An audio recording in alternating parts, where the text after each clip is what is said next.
P. Diddy had his homes raided by the FBI, or Department of Homeland Security, and they made quite a mess out of things. And we've got a little bit of the video of the aftermath courtesy of TMZ. Take a look at this.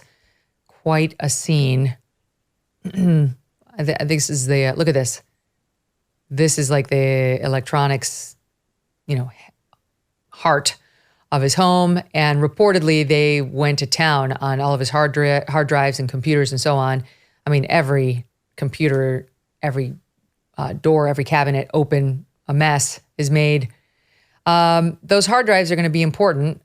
They're obviously looking for evidence that would support here's inside his safes of sex trafficking, which is the believed suspicion that may have justified the raid. So here we are, guys, a week later, and there's been no arrest of Diddy. How long does it take to search the hard drives? And Megyn, what do we make of this? Go ahead, Mark. This is going to take quite some time. Are you kidding me? You expect after a week? They're going to take a lot of time. They've got to go through every single line of every text, every email, make their interpretations, add that and see if it corroborates what their already cooperating witnesses are saying. They don't rush it. The minute they make an arrest, the speedy trial clock starts to tick. So they would rather, knowing he's not going anywhere, he's extremely famous, he's not going to flee, take their time, build their case, and then the minute they make an arrest, they've got to be ready to go to trial. So they hand over a ton of evidence and they go, we're ready, leaving me and Arthur, if hypothetically we were defending him, with a mountain of evidence, unable to go to trial within the constraints given to us by a judge. So they're going to take their time, make sure they're ready to go. You agree with that, Arthur? You don't think it's weird that they don't have a case just because they haven't arrested him yet? Yeah, that's basically what Mark said is standard operating procedure. I mean, that's the difference between local prosecutors. It's like, robbers and bank robbers and thieves, and, they kind of grab them and then they figure out the evidence is. With the feds, they figure out what all the evidence is. They keep an eye on where that person is. And, they don't make an arrest until, they have a 97% conviction rate or some crazy number like that, because they don't put the handcuffs on someone until they feel that there's no way they could win.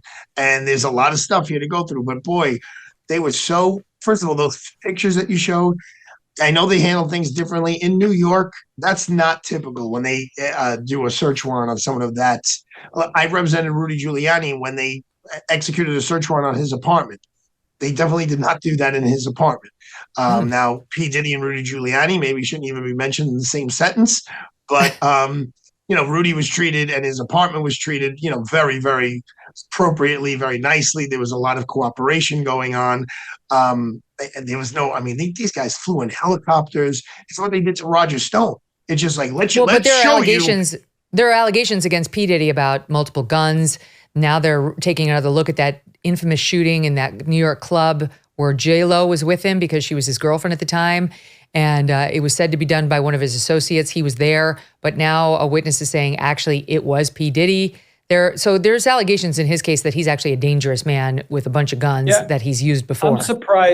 I'm surprised Arthur's surprised that they left his place that way. What, Arthur's clients, what they clean up after? I mean, none of my clients, high profile or not, that's how they leave houses after. Okay, well, maybe my cops are nicer than yours. What do you want me to tell you? My FBI it would be incredibly annoying. Security guys are nicer than yours here in the city. You really don't want them to leave get a little chocolate on the bed for your clients, I'm sure. Yeah, exactly. If they get a search warrant, they have absolutely no obligation to do it neatly or leave your home in a nice condition. So you really don't want it to get to that point, but it did with P. Diddy. With cyber attacks on the rise, protecting your data security is more important than ever.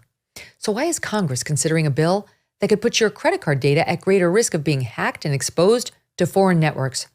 Our advertiser, the Electronic Payments Coalition, says the Durbin-Marshall credit card bill shifts billions in consumer spending to less secure payment networks, all so that corporate megastores can make bigger profits.